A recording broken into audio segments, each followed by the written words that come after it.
Welcome to the Death Rehearsal film where happiness is goodbye, strategies of a memoir. I am your narrator, Dr. Cease Rivera.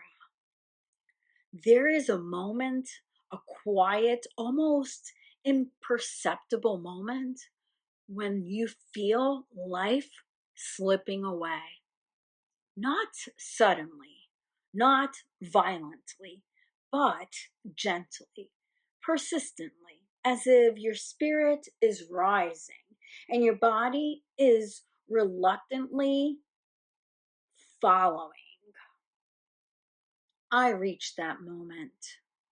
I lay there preparing to say goodbye to this life, to this body, to this version of myself. For years, no one had truly been by my side. Humans are self absorbed, caught up in their own worlds, their own struggles, their own needs. I had given so much: my music, my education, my work for the community. And yet, no one had truly seen me. Not for the spirit I carry, not for the fragile human presence that is simply here, longing to be recognized.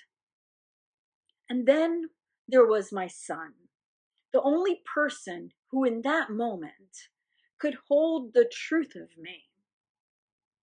As I prepared to leave, to surrender to the exhaustion and to the fact that death was certain, I realized something profound he saw in me.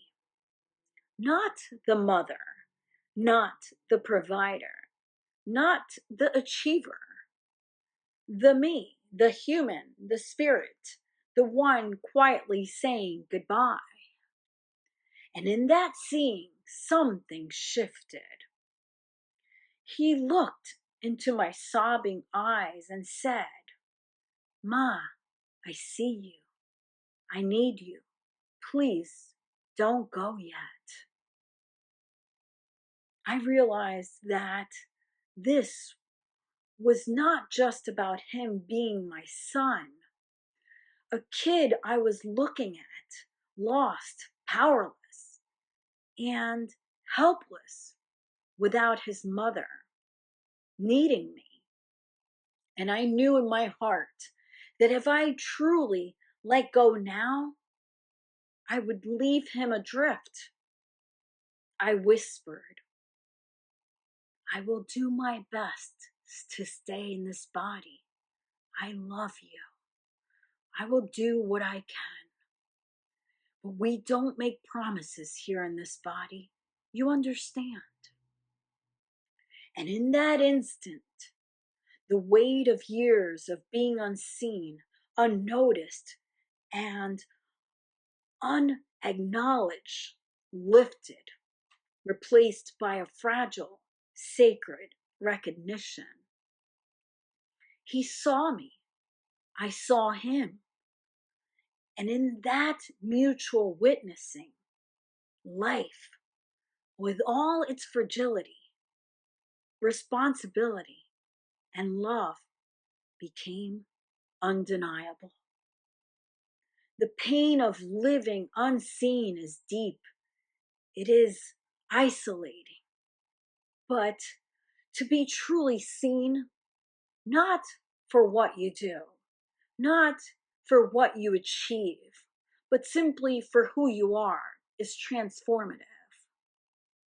That recognition gave me courage, anchored me to life, and reminded me why my presence mattered, not just to him, but to the living world. This film is born from that moment, from grief, surrender, and the ultimate realization that being seen is the deepest human need of all.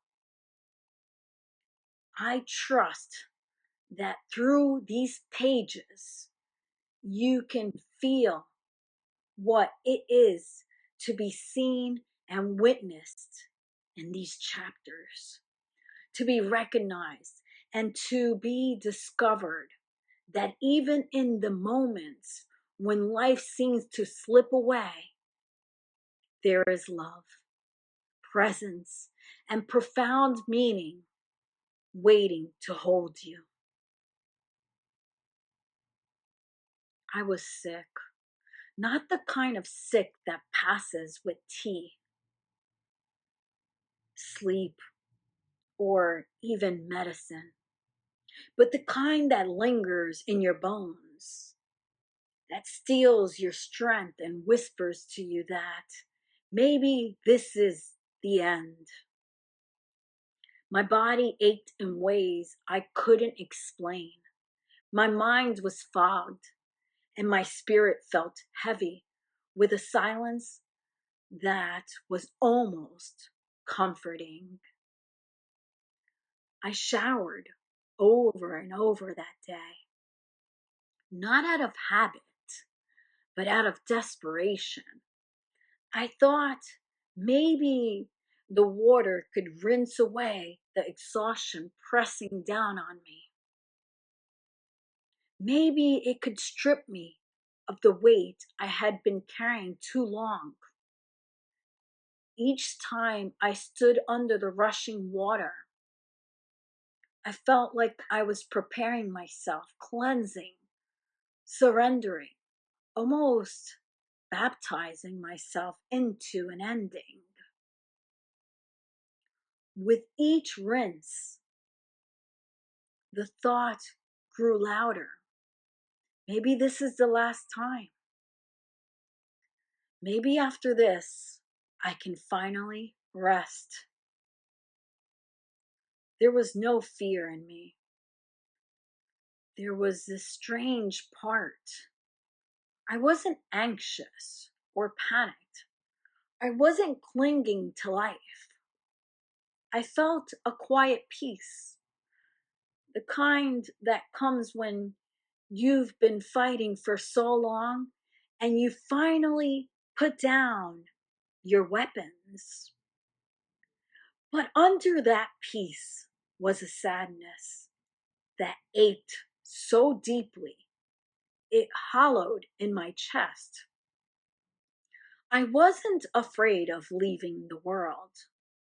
I was sad because of one thing: leaving my son.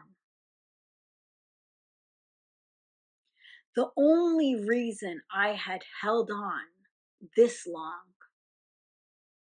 That night, the truth pressed down on me so hard I could no longer ignore it. I am not seen here. There is no reason for me to stay. And in that knowing, I prepared myself to say goodbye. The day stretched endlessly, each hour melting into the next. The fog in my mind thickened. Thoughts moved sluggishly, like heavy water through a riverbed. I showered again, letting the hot water sting and soothe at the same time, hoping each rinse would pull the sickness from my bones. My body shivered under the stream's trembling, not from cold, but from the sheer effort of holding on. There was a rhythm in the repetition, a quiet chant in the rise and fall of water over my skin. I almost welcomed the ache in my muscles. It reminded me that I was still alive, still tethered, still holding space for something greater.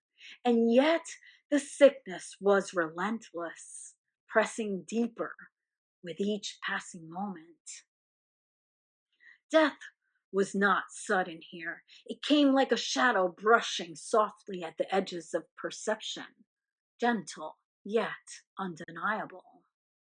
And still there was no fear, No flinching, no panic, only the strange clarity that comes when the body, mind, and spirit meet their limits and find a kind of quiet truth in the release. I whispered softly to myself before the sprays, I am here. I am holding on. I am ready for what comes, yet I am not afraid. I sat there, mourning myself, the weight of my own goodbye pressed on my chest, and it was almost too much to carry alone. I felt as if I had already died, but my body hadn't caught up yet. I didn't want to slip away in silence. I wanted my son to hold me, to know I loved him, to know I had done my best, even if my best never felt like enough. So I called for him. My voice wasn't strong, but it carried the urgency of a final request. When he came into the room, I looked at him and felt the ache of 1,000 memories. His childhood, his laughter, his stubbornness, and the love that had kept me here longer than I thought I could endure. With tears in my eyes, I said, I am ready to let go. I've done my best, the best that I could. You can honor my legacy and the house, but I am exhausted and I want to rest. Just hold me while I go. His face froze, his eyes widened, filled with fear, disbelief, and a pain I could feel spilling out of him. For a moment, he didn't speak, and then the words tumbled out of him, trembling and desperate. Please, Ma, don't go.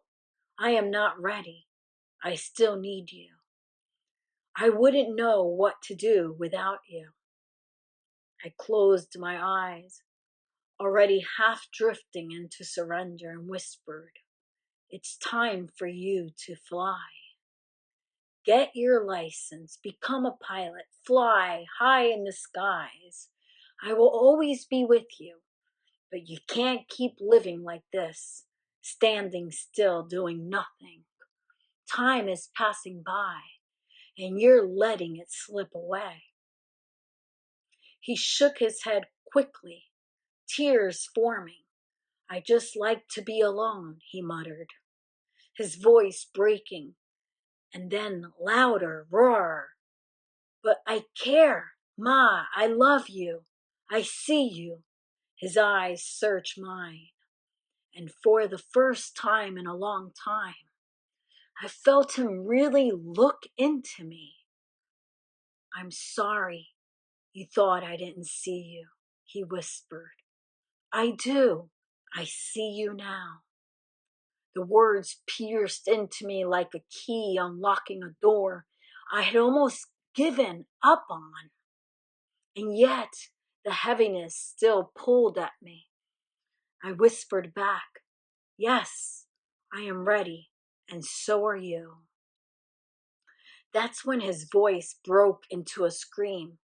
No, I am not. Don't leave me. Don't leave me alone. Would you want me to be here without you? The question cut straight through me. My answer was the truth I had been longing and holding in silence. No, I don't have any other reason for living. You are the only reason I am here. And if you weren't here, I would already be gone. But now let me rest. His tears poured down, his body trembling as he held me tighter. No, Ma, please. You won't get up if you rest. Promise me that you'll stay. You're too young. I am not ready. I looked at him through the fog of exhaustion and asked, why do you need me? For what? You don't even know I exist most of the time. And that's when he broke, his trembling voice with both apology and love. Yes, I do. I am sorry, Ma. I really see you. Please don't die. Not yet. His eyes locked into mine, holding me in place, tethering me when I was ready to slip away. And in that moment, the morning of myself became something else.